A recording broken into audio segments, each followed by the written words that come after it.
Josh Turner, alcoholic. All right. Sobriety date is June 3rd, 2016. My home group is the Came to Believe group. Over in Rocky Mount, we meet on Tuesdays and Fridays at 7 o'clock. I do have a sponsor. His name is Paige. Many of y'all know him. I was joking with Mike, telling him I don't know how long I'll last. I'm not a circuit speaker. I'm not very good at these things. I'm very awkward up here, very nervous. Paige is someone who can tell a 10-minute story and make it go a long way. I'll be honest, I'm kind of the opposite. I'll take a long story and just put it out there. But do have a sponsor, do have a home group, do have a service position. I'm a GSR of that group. So I guess if you don't get anything out of the night other than anything, it's just if you come into AA and get a sponsor, get connected with a home group and take your place in AA, you can get sober. And if you just take those actions. So thank you, Mike, for inviting me. Like I said, my sobriety date is June 3rd, so I was kind of thinking on the way up here that 7 years ago was the end of my drinking. Had a horrible Memorial Day, which wasn't that different than a lot of Memorial Days, but something just happened that Memorial Day. I'll get all into it. Nothing like earth-shattering. It was just the end of my drinking. Like Mike said, I came in AA at 1999. I was 17 years old. And I didn't get sober this time until 2016. So stayed sober 3 years. Did everything that the big book tells you to do, except I never expanded that relationship with God. I kind of passed on that part. I just kind of did meetings and worked with others, but I never really did that, never really developed that real relationship with God. And then there came that time when there was nothing between me and the drink, and they say there's going to be that time, and the only thing that's going to help you is God. And I didn't develop that relationship, so I went back out. And sorry, I'm a little nervous, but honestly, I mean, I was under the impression at that time that I could just jump right back in AA if I had any issues, and that wasn't the case. I went back out in 2003, I believe it was, and it took me 13 years to get any type of sobriety since then. And so I am like forever grateful for what AA's done to me. I had a great weekend this weekend. I got 2 kids. I spent it with them and my wife. So, I mean, it's just a total 180 from what my life was like 7 years ago. But to get into it now, I don't have a clock to look at, so I might be looking back here every now and then. I'm going to go as long as I can. I told Mike I'm not going to promise I'm going to make it to 8, but I'll do as good a job as I can. I prayed before I came in here, so hopefully he'll take over here in a little bit. But basically my story is I'm supposed to tell you in a general way what I was like, what happened, and what I'm like today. I'm supposed to tell you how I developed that relationship with a God of my understanding. And basically to start out, just like everybody, I'll tell you where I'm from. I'm from the big town of Kenley, which is in Johnston County. That's where I was born and raised. I lived there up until I was in college, so pretty much all my time was spent in Kenley. I had a very normal childhood. Looking back at it now, I would say I was very privileged. Both of my parents are still together. They've been married for 40-something years now. Neither one of them drink. My mom will have a glass of wine every now and then on holidays, and she'll only have one, and that's it. She doesn't like the feeling it gives her if she starts feeling it, which I cannot relate to whatsoever. And then my dad's the type of person, he'll drink like maybe one beer with the neighbor like every 6 months or so, and that's like the total extent of their drinking.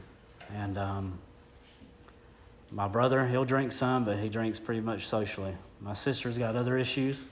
I won't get into it now, but I can't blame my alcoholism on my parents. I can't blame it on my upbringing. I was told very early the difference between right and wrong. I mean, I just had a great childhood. I mean, everything was laid out for me to be very successful, and my own actions are the reason I'm where I'm at today. But raised by 2 great parents, both college educated. They stressed the importance of going to school, studying, doing that stuff. I was born and raised in the Methodist church. I did not take to the church like a lot of people did. I went to it, but I've always had a weird relationship with God. I don't know what happened. For some reason, I I never developed any sort of relationship with it. It was just something I went to. It was like a class or something I just went to with my parents. I went there and saw my friends, and that was pretty much it. It never... Something's supposed to click, I think, when you go to church and you, like, believe in what you're doing. And I just showed up and left. And as soon as I got, like, 14, 15 years old, when I wasn't forced to go, I didn't go. And so that was the extent of my religious background. And I was pretty much I wouldn't say a model kid, but I mean, I did really good in school growing up. I played sports. I got pretty much straight A's and B's. I don't think I got a C until I was in high school. I don't know, I was just naturally just pretty good at everything that I attempted to do as far as school and studies and stuff. But so I didn't have all these crazy thoughts growing up that I hear sometimes from the podium, but I was fearful, and I was always anxious, and I was always extremely self-conscious. Those were three things always growing up. I always felt people were looking at me. I always thought people were judging me.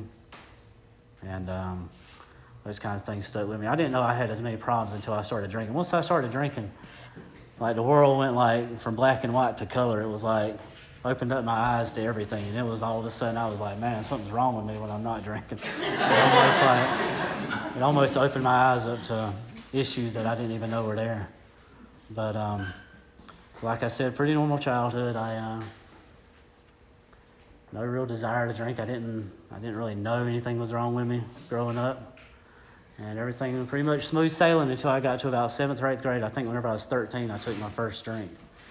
And me and a couple of buddies of mine from our neighborhood, we got our hands on some Wild Irish Rose. And that was my first drink. We had paid this dude to go in the convenience store, and we didn't know what to get. We just gave him money, and he came out with Wild Irish Rose and some beer. And I remember I drank some of that Wild Irish Rose, and I drank some of that beer. And I got extremely drunk, and I absolutely loved it. And not gonna lie, I've said this a bunch in my home group, not to sound bad, like if alcohol still did for me today what it did for me then, I would still be drinking. Like, I absolutely love to drink. Like, it's what I live for, obviously, since I'm here. But I mean, it's like, I loved it. Like, the feeling it gave me, as you can tell, I'm not like the tallest person in the room in here. So I mean, it was like, I drink, all of a sudden I was like 6 foot tall, I was good looking, I was funny. People were like, oh man, that dude's cool. I wasn't really that cool, but like, it just changed me. Like, the whole outlook on life, I don't know. My sponsor says like drinking gave him power. I guess that's the best way to explain it for me. Like, it gave me power. Like, I was like a completely different person. I had all kinds of confidence. Like, it was like magic. But like, so if it still did for me now what it did then, like, you'd have a different speaker tonight. The problem is now, one, it doesn't do the same things it did for me then, but two, I can't drink without continuously drinking after that, and then I have to suffer really bad consequences from my drinking. However, going back to when I was 13 or 14 years old, it was awesome. Like, I loved it, and I pretty much learned pretty quickly that if it did this to me on a Friday night, it would do the same thing Monday after school. It would do the same thing Thursday after school. And so that's where I pretty much went. Like, I'll go ahead and say it now. I'm not supposed to talk about it too much, but I did dabble in other things. And that sped up the process of me getting here. But I am definitely an alcoholic. But there wasn't too much progression with my drinking at first. Like, I pretty much hit the ground running. As soon as I started drinking, I was pretty much, like I said, I fell in love with it. It was like the best thing in the world to me. And so I just hit the ground running. Pretty much to sum that up is like, at 13, like I said, I was a good kid, good grades, playing sports and stuff like that at 13. And then by the time I was 17 years old, I had been expelled from school. I was being sent to a detention center in downtown Charlotte for 2 felonies and 6 misdemeanors that I had committed over a 3-month time period. And I've got no explanation of what happened, really. Like, if people ask me, like, what were you thinking? Like, I don't know what I was thinking. Like, it was just like, it's like a blur, but it like seemed to make sense at the time when I was doing everything. But started drinking, like I said, like there's only so much you can do when you're going to high school. Like, I mean, it's not like I can just sit back there and like pop a Budweiser in the middle of algebra class. But as soon as I got out of class, I was getting up with friends who were older than me, who were seniors or just graduated, and we were going out, and then I would stay out till 9, 10 o'clock at night, come home, sometimes sneak out again that night, sometimes not even come home. And it was just a cycle of that for 2 or 3 years. And then I had an issue also where I like to steal things. I don't know. I don't know. When you're my age, you know, you can't really do the stuff I wanted to do. I couldn't just afford it. I mean, I wasn't going to get a job. Like, I tried to get a job, but every time I got a job, I would get fired. One, I got fired from Subway for stealing at the cash register. And then other times I just couldn't. I just wouldn't show up. Like, I don't know. They expect you to show up for work. I don't know. I just wouldn't show up. And so I would steal things, and it was just a bunch of stuff went on. But basically got about my senior year in high school, and I had, I mean, I make jokes about it, but it really wasn't that. I think it talks in the big book. I think I just heard Steve talk the other night. He was talking about some things are hilarious, some things are tragic, you know, and it's like there was a lot of funny things that happened during my drinking at that time, but there was also some really bad things, you know. I remember my mom, she would have to come home from work and lock her own purse up in a safe in her bedroom because they knew I was going to go in there and steal their money. And like, at the time, I didn't really think about it much now, but now as a dad, it's like, that's crazy to think that my kid would do that, you know? And stuff like that would happen. And it's, looking back, it's kind of crazy. But long story short, I got to where, at the age of 17, where I'd gotten into a bunch of trouble. And I went to court, and they pretty much sent me to a place in downtown Charlotte. They called it the Willows at Amethyst, but it was basically a detention center for people under 18 who they thought had a drug and alcohol problem. And so I got sent to that place. And I was supposed to stay there 30 days, but I ended up staying, I think, 112 days. Because I was uncooperative is what they said. And I just refused to do anything. Like, they called it snowing the program. Like, they said I was just giving them answers they wanted to hear, and I thought that made sense. Like, if I tell you what you want to hear, then you'll let me out of here. But I will say my life did change while I was in that place. We had different groups come in there, and one group that came in there was an AA group in Charlotte, and they came in there, and that's where I got introduced to AA. I guess I should rewind a little bit. Before I got sent to that place, I got arrested another time, and I got sent to a place called Duke Addictions Program in Durham. And while I was there, I think that was the first time really that I got introduced to any kind of like meeting someone who I connected with, who I thought had been through the same things I had. Because there was a guy there, a counselor there that I talked to, and he didn't mention anything about AA. This was just an outpatient assessment thing, so I didn't even end up doing the thing. But I talked to him one afternoon up there, and something clicked with me then. That was the first time I talked to somebody who I know, he knew what he was talking about. He didn't just come out and say what he was, but the way he talked, I could like definitely identify with, and I could just relate to. It didn't do anything. I didn't stay sober or change my life in any sort of way. But it just kind of stuck with me all these years after that. I guess a seed was sort of planted. But fast forward, I went to this Willows and Amethyst place, and that's where I got introduced to AA for the first time. And I wouldn't say that was life-changing necessarily either, because, I mean, it really didn't do much, but it introduced me to AA, and it did introduce me, or I did make a promise to that place that whenever I got out of there that I would go to an AA meeting whenever I returned back home. And so, living in Kinley, I got out of there on a Friday, and that Saturday night was the first time that I decided I'd try to go to an AA meeting for the first time. And so, me and my dad went to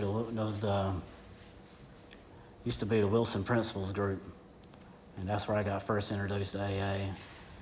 Looking back on that, I didn't realize how like big of a deal that group was. Like, I don't even know if it exists necessarily anymore. But at the time, I mean, you had people like Steve Mitchell, Sandy, Chuck, Paige. You had tons of sobriety in that room. But I went there on a Saturday night, And I remember walking up, it was my first AA meeting that I'd been to outside of that detention center. And first person I walked up on was Dean outside, and he introduced himself. And funny thing was, I think most people thought my dad was coming because, like, I'm like 17 years old, so I think most people thought my dad was coming because he had a drinking problem, and I was like his son, there to support him. But that very much was not the case. But I don't really even, like, honestly, like, I don't even remember much about that speaker meeting. I don't know who the speaker was. I don't know what they said. I mean, I'm sure it was a good speaker. But I just don't remember. I mean, there was nothing like that stood out for me about it. The only thing that really stood out was I got a white chip, and after I got that white chip, I remember Steve, I remember Paige, I remember Sarah Nemechek, Dean Coley, all of them coming up to me afterwards, talking to me. And so I decided, you know what, I'll keep in touch and I'll come back on Tuesday. And slowly but surely that sort of stuck around for a couple of years, and I was able to put together, like I said, about 3.5 years of sobriety. And so, like I said, in that 3.5 to 4 years prior to that, of drinking, of where I was like a straight A student, a good son, one that my parents were proud of, one that people thought I was a good kid and stuff, to where I was getting sent to a detention center with 2 felonies and 6 bank. I got a felony for ATM bank fraud. I didn't know that if you stole an ATM bank card and you went and withdrew like $500, that they would arrest you and give you a felony for that. But they did. That's what they did. And so, but either way, from going from there to there, in about 3.5 years' time, I went from being expelled from that high school to where I got scholarships to Campbell University and was able to go to college. And just from doing things that Alcoholics Anonymous told me to do. I'm always kind of cautious of how I talk about those couple of years of sobriety because, like I said, I didn't stay sober from that. So it's kind of weird even. I never know how from a podium to talk about it because I don't want people to think that the program doesn't work, because it does, obviously. Those were 3 of the best years of my life. And it was a bad decision I made because, like I said, I didn't develop a relationship with God. But during those 3 years I showed up to almost every single home group meeting. I got a sponsor. I joined that principals group and I did everything they said. I did big book studies. I started sponsoring guys. I did 4th and 5th step, honestly. I did all of that stuff to the best of my ability. The only thing I didn't do really was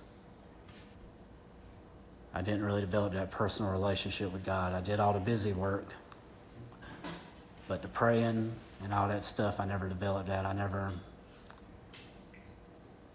don't, to this day, I can't really tell you why. I don't know I don't think it's like I just thought I didn't need it. It just, what I was doing seemed to be working, so I just kept on doing it. I just didn't see much of a reason for it.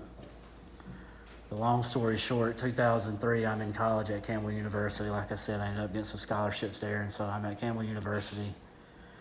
And then for no real reason, well, there was some reasons, so. Not good reasons, though. There were just reasons I made up in my head. But looking back on it now, it's kind of crazy. But I remember, they tell you when you come to AA that you're not unique, you're not, you're just like everybody else. And that sounds good. And it's true, but when you're 17 years old and every single AA meeting you walk into, you're the youngest person in there. After a while, it does kind of, maybe I came in too young. Maybe I overreacted. Maybe I just had like a rough 2 or 3 months there. Maybe I'm not really an alcoholic. Maybe I just need to stop doing the crazy stuff I was doing when I was drinking. And so I just somehow thought in my head, I was like, you know what, I'm going to start drinking again. And if as soon as I see any issues, the smallest problem crop up, I'm going to go right back to AA and I'm going to get sober. And that's what I literally told myself, and I seriously believed that I would just be able to jump right back in here and plug back into AA. And like I said, that was 2003, and it took till 2016 till I was able to get any sort of sobriety. And so 2003, I went back out, and the disease of alcoholism definitely progressed even while I was staying sober, because as soon as I went back and started drinking again, it was like I never stopped. it was even worse now because now I had money, now I had a job and stuff like that, so I could afford a lot of stuff that I didn't before. And so I could do it whenever I wanted to. I had the freedom. I wasn't staying at home. You know, I could do all of this crazy stuff that I wanted to. And I don't know, definitely not missing anything because it was... I don't have a lot of funny stories when I'm telling people about my drinking because, to be honest, like, it was like very... Somebody in our group calls it garden variety alcoholism, and that's what I have. Like, I just don't know how to act when I start drinking. And so I don't have any like crazy stories. I didn't go on no like big geographical cures. I didn't have any of this crazy stuff happen to me. But immediately when I started drinking again, though, I immediately started taking it too far. I immediately stopped being able to control what I was doing. As soon as I started drinking, I got plastered drunk every single time. A lot of times to the point of blackout. I went back out, and I think it was around February or March of 2003, and I got a DUI not even 2 months after that, for the dumbest reason too. Like, I wasn't even... Most times you get a DUI, like, you're going somewhere. Like, I used to drink and just drive around, just because I like to drive around. And so I was like... And I remember I passed by my house, and I was going to make another loop around because I wanted to do something, and like... I ended up wrecking my car. I was going around a S-turn, and I was going about 55, 60, and I was looking down. I come back up, and I'm heading straight to a ditch. And I do like that. The whole car spins, and I roll my car 3 or 4 times, and I take the front porch off a dude's house. And I land in my car, and I'm like looking around for a second, like, okay, and I'm like hitting the gas pedal because I'm about to get up on that air. But of course, like, the wheels are off the axles and everything like that. And like, it's not going anywhere. It's just smoke coming out from under the hood. And like, I'm like looking, there's a bunch of blood all right here. And I look down, and then I hear a door open up. And I'm like literally like from here to that door, and it's this dude's front door. And I'm like attached to his front porch with the car.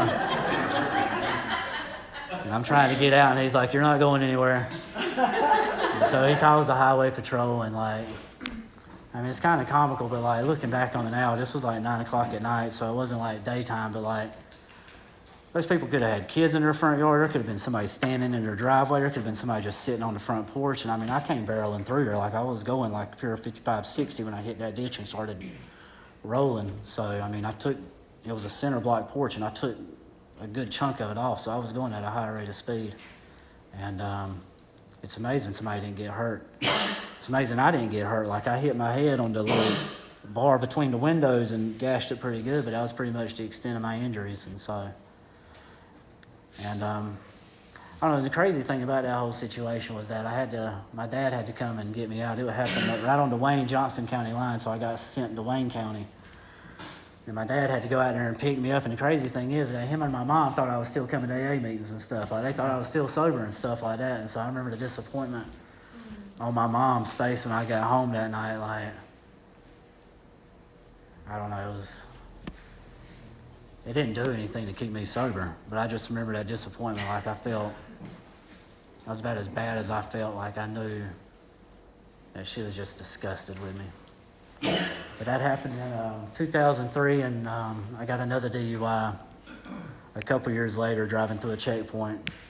And that wasn't too bright either, because I was under the impression, like, I still had a thing on the back of my license saying I can only blow like a .04. I can't remember exactly what they put on your license after that first DUI, but they lower your BAC level, which you can do. And so I assumed I didn't drink that much and I would be able to just go on through the checkpoint.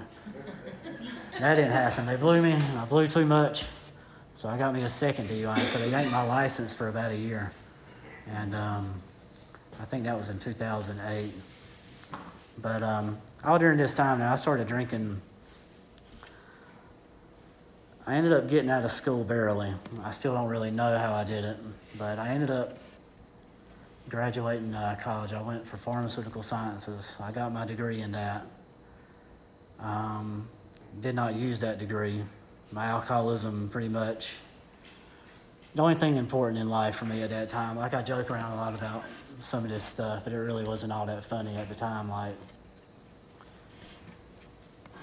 I wouldn't say I'd like given up on life or anything like that, but I'd pretty much made a decision once I went back out and I kind of figured out that I wasn't going to be able to just plug back into AA the way I thought I was. I pretty much made that conscious decision that this is the road I'm down now. Like,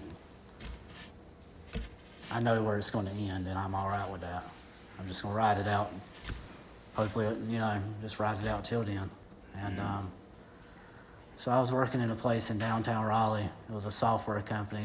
My mom had helped got me a job out there because she knew some people. And so I worked out there for a couple of years. And that was really nice because it was in downtown Raleigh. It was a software company. It was a bunch of young, people who were very, chill on everything. So I could, go out drinking and I could come back to that same office. They had couches and stuff that I could, just crash at and stuff like that. And they were totally cool with it. Or they said they were totally cool with it. Look back on now, I don't think they were probably that cool with it. But that's what I did. I would go out drinking in downtown Raleigh and I'd come back there and I would crash there until I could sober up long enough to get to the parking deck and drive home. And it's amazing I didn't get a third DUI. And you get that third one, they send you off. And obviously, I'm not built for that life. And, I don't think I would have made it too well out there. But needless to say, my whole life was just centered around drinking. That's the only thing I cared about. That's my relationship at that time with my parents were pretty much gone. I wouldn't say they're ever disowned me or anything like that, but it was the thing where they stopped inviting me to things. I would find out things from other people about my own family because my own brother or my own sister or my own parents wouldn't even call and let me know things. And I don't know, it was just, I was burning bridges left and right. And this kind of kept on going on. I kind of just went to work, went out, drank, came home in the middle of the night, slept a couple hours, got up, went to work, and it was just an endless cycle like that for years. Now, of course, there were different things that would happen here and there, but that was pretty much my life, and I was pretty much okay with it as long as I could just keep drinking. And after that second DUI, though, I lost my license and stuff like that, and I remember at that time I came back to AA for a hot minute. And I came back in, I think it was around 2008, 2009.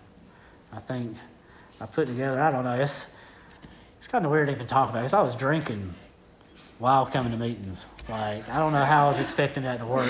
Not all the time, but I don't know what I was expecting to happen. I think I was hoping that something would click again in my head, because I don't know how to explain it. Once I came to AA that first time and I caught fire with AA, and then once I went back out drinking, I lost that. And it was always, I was constantly wishing I could get it back. And it just don't work that way. Still hasn't worked that way. I haven't got that. I've got something different now, which is better, but I've never got that same thing I had before. But I was coming to AA for a hot minute, and I was going to some classes, and either way, I remember I was staying at home, and I met what would become my wife now. And I knew she was with me because, she was with me. She started dating me when I didn't even have a driver's license, didn't have a home. I was in rough shape, and she still hung out with me. So that's how I know today. I know I don't have to worry about anything with her, because she's pretty much been stuck with me through everything. And she drove me to work, and I remember I was trying to stay sober. And I remember I stayed sober for a couple months, trying to make this relationship work. And I remember we went to the Outer Banks in 2010. She had never seen me drink. She had been warned by my parents about my drinking. And we went to the Outer Banks, and she had never, and then we were in the grocery store, and they got these mix and match, six-pack things. They don't have them here, and down at the Outer Banks, they did at Nag's Head. And I was like, man, that's pretty awesome. So I was we got some, and we drank, and I got drunk, and I didn't quit drinking again until I got sober here in AA. I put her through a lot of stuff. So it was 5 years of craziness. So during this time, I don't know how to explain my drinking during this time. It was very, on the outside, it was very boring. I know Kevin in our group likes to, a lot of times when he's talking, he likes to say, he'd get mad at his wife because he's a grown man. He should be able to drink, and that's the attitude I had. I'm in my 20s. At this point, I was working on what my degree was, because with my wife, she helped me do a lot of things. She got me on the straight and narrow for a couple months, and I did a lot of stuff. I got a good job and stuff like that. And once I started drinking, that stuff started becoming not important. But I really thought, like I said earlier, that I had set myself down a path and that's where I was going to go. And for the next 5 years, I pretty much drank every day, drank every night, and I did a lot of horrible things to my wife. I'm going to rephrase that. I never hit my wife or nothing like that, but I was emotionally abusive to her. I was very ugly and very hateful to her. It's hateful to everybody around me, really, in my family, but especially to her, and she has stuck with me for years. And basically, long story short, let me start getting sober here. But right around 2016, like I said, everything was like, I would make promises to my wife about me stopping drinking, and I would make those promises, and I really meant those promises for the most part at the moment, because I would do something stupid. And in that like moment when I was really down, I'm like, I'm gonna go back to AA. I'm gonna stop this drinking. You know, I'm not gonna drink during the week. I'm just gonna drink on the weekends, and stuff like that. And it would never work out. I remember the World Cup was going on one time, and I made the excuse. I'm like, well, I can't stop drinking right now because it's the World Cup. I've got to. It makes no sense. But I would always find an excuse to keep drinking. But she kept sticking by me, and then finally, that last, I'd say, 6 months of my drinking, beginning of 2016, our marriage had pretty much disintegrated. We were living in the same house, but we weren't really, like, we would go days sometimes without talking. She would go to work. I would go to work. We'd come home. I'd drink. I'd go off and do whatever. She would do whatever she wanted and go to bed. And, like, there was just no real relationship whatsoever there. And that went on for months. And then I remember the end of my drinking was Memorial Day weekend of 2016, and like, I don't even know how to explain. Like, there's nothing that happened that weekend hadn't happened 100 times before. Like, it wasn't anything special. I remember we went down to her parents' house, and I had way too much to drink, and I made an ass out of myself. And I said some things. But it wasn't anything that ever happened before, though, like I said, and we come home, and I don't know what happened. Like, I just remember, looking back on it now, I know it's God working in me, but pretty much I remember coming home, and I remember that weekend it just felt different with my drinking, and I remember I made another promise to my wife that I was going to go to AA, I'm going to get sober, I'm going to do this, going to do that. And I remember I went back to work that very next Tuesday. It would have been like Tuesday 7 years ago, pretty much. I remember I went back to work, like, kind of hyped up, like I was like, okay, I'm going to get sober, I'm going to do this, I'm really going to do it this time. And I remember by lunchtime, I was already planning on going and drinking, and I did as soon as I got off of work. And I remember I did that Tuesday, Wednesday, and Thursday, the same thing every morning, promising I was going to just go to work, come home, try to be a good husband for once, and just do what I was supposed to do, you know, and stop being such... I'm not good at explaining how my drinking was sometimes. It was just like it's like I was a passenger seat in my own life sometimes. It was like, I was making all the decisions, of course, but it was like, I was just going down the road and I was fine with it, and I was just, wherever it took me is where it was going to go. But I remember those, each day at work that happened where I had promised myself I wasn't going to drink, and I just, every single day, it happened. And then finally that Friday, I'd made that promise again that I wasn't going to drink, I was going to go home, and then something just happened to me. And looking back, I guess it was I finally surrendered, because I remember I was at work that day and I came home, and it was like I was completely powerless of leaving to go get another drink. I knew I was going to go to the store, and so I left work and I went straight to Rocky Mount, to the Came to Believe group where my home group is now. I don't know what made me decide to leave work and go to the home group and not go down the road and get some tall boys like I always did. I still today don't know really what it was. The only thing looking back is it had to be God directing me back to AA. And so I came back to AA, got the same sponsor I had when I was at the principals group in Wilson Page, which a lot of y'all know.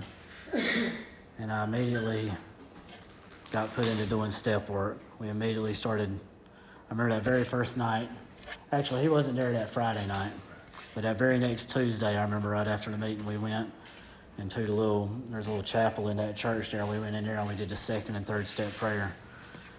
We didn't have to go over a bunch of first step. He knew, we had been in touch. He knew my drinking history. He knew I was an alcoholic. I didn't have to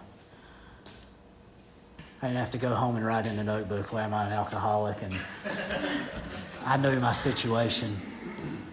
My problem was always the God thing, like I said, and so we went right on to that second and third step. But the crazy thing is we didn't go there and just start studying all about the second and third step. I just had to become willing that there was something out there that could help me stay sober. And as soon as I could say that I was willing, and that's all I needed. And then we went in there and did the third step prayer. And I haven't drank since then. And that ain't the only reason I haven't drank since then, but that's just how it's happened.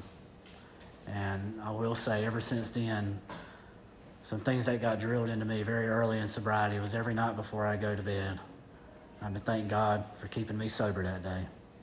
And when I wake up, I'm to pray and ask God to help keep me sober that next day.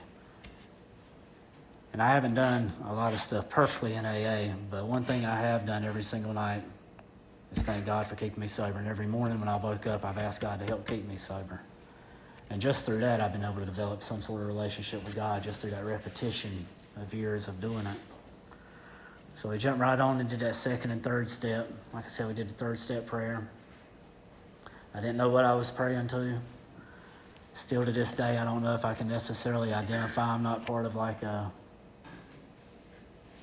religious denomination or anything like that. I don't know if I can pinpoint and tell you exactly what that is, but I do know beyond a shadow of a doubt that there's something there that's helped keep me sober, and I 100% believe that. And I'm just willing to be open-minded and grow to whatever that eventually becomes. But just getting open-minded and doing those actions is such a big difference from just where I was just growing up, especially just getting sober the first time in AA. But basically, we came in here and did that third step, and the very next thing is we didn't waste no time. My sponsor had me go right into writing the fourth step. And we did it just like it has in the big book, where we did the columns, we did the resentments, we did the fear, we did the sex inventory. And I was under the impression I was a nice guy. That's what I always thought of myself. I thought I was always, I don't know what I thought. I thought I was a nice guy, but looking back on it, I wasn't a very nice guy. I was very bitter and I was very mad at the way my life had turned out. And I blamed God for that, and I blamed a lot of people for that. And I never owned up that maybe the reason my life was the way it was because I kept making the same decision over and over again. I know it talks about in the big book, the great obsession of every drinker is that he'll one day be able to drink normally or something like that. It's not exactly. And that was always my issue. I always kept thinking somehow I'm going to be able to get a hold of it where I can do like I see other people where they go out, drink, have a good time, come home, still keep their job, pay the bills, do all that. I always wanted to be able to do that, and I tried a bunch of times, repeatedly, but I never could actually do that. And so whenever I started doing a fourth step, I started finding out that my life was dominated by fear of financial insecurities. It was dominated by judgment of other people. It was dominated by pride. And those were big three things that I got out of my fourth step. And so I wrote that fourth step and I did a fifth step with my sponsor in the church. And right after that, I went home and did step 6 and 7. And I know a lot of people like to say step 3 was where their sobriety changed. For me, my sobriety changed whenever I did step 7. Whenever, I don't know what it was, but all of a sudden I felt that power again like I had before. I felt like I was a part of this thing. And ever since that moment, I've kind of hit the ground running. I had no idea I'd be able to pick up 7 years. I struggled to put a week together after I went back out. To be sober almost 7 years now is kind of crazy to me. And I did that 6 and 7, made amends. I remember making amends to my wife. Made amends to everyone on my 4th and 5th step, but of course my parents and all that stuff. But the big one was to my wife,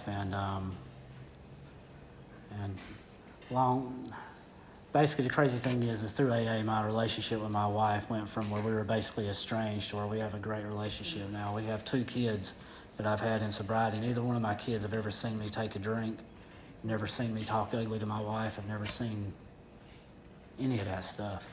And that's been probably the biggest blessing in my sobriety. But I remember making amends to my wife, and she remember her saying she just wanted me to stay in AA, stay sober, and just keep being the father I am to my kids. And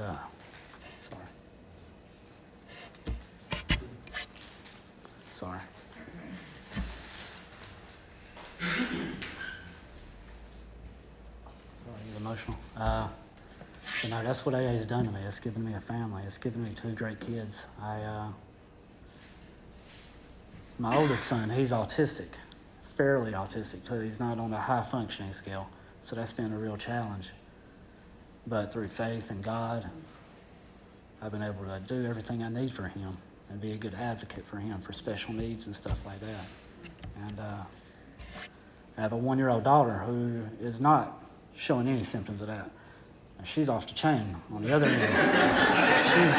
She's very much with everything, and she is all over the place. So it's like I've got the extremes going on in my house.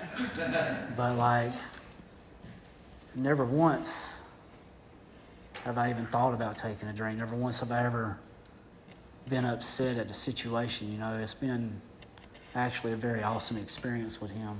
It's opened my eyes up to totally different world. I've never been around special needs kids like that. So it's like opened my mind up to a totally different world.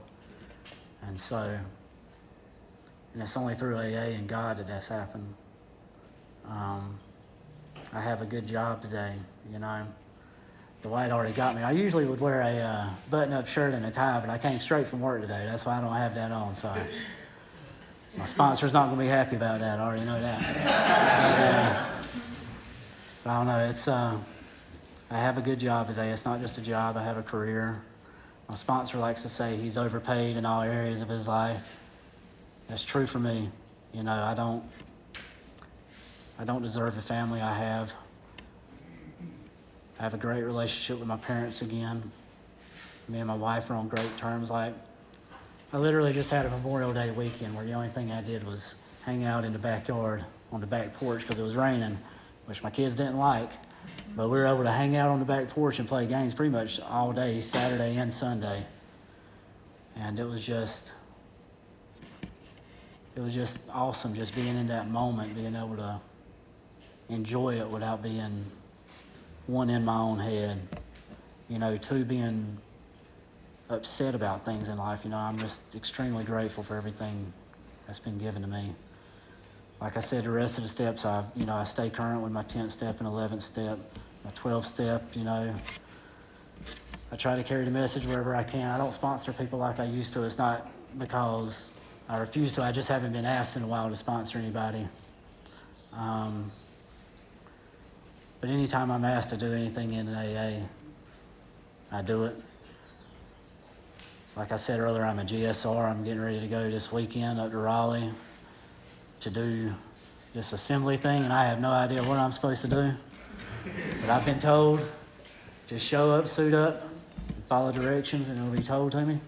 So that's what I'm going to do. And I'm almost out of time, but I guess the only thing I'll just say is about, I don't know if I've said anything that anyone can relate to, but I'll just say that at no point in my years of being around AA have I ever seen anybody not get sober and stay sober who came in, worked the steps honestly to the best of their ability, get a sponsor, get plugged in with the people around them, and try to carry this stuff into their daily lives. If you do that stuff, I don't know how you drink again, really, but what I've seen, it'll help keep you sober. So, Mike, I almost went the whole hour. So I appreciate it. Thank you.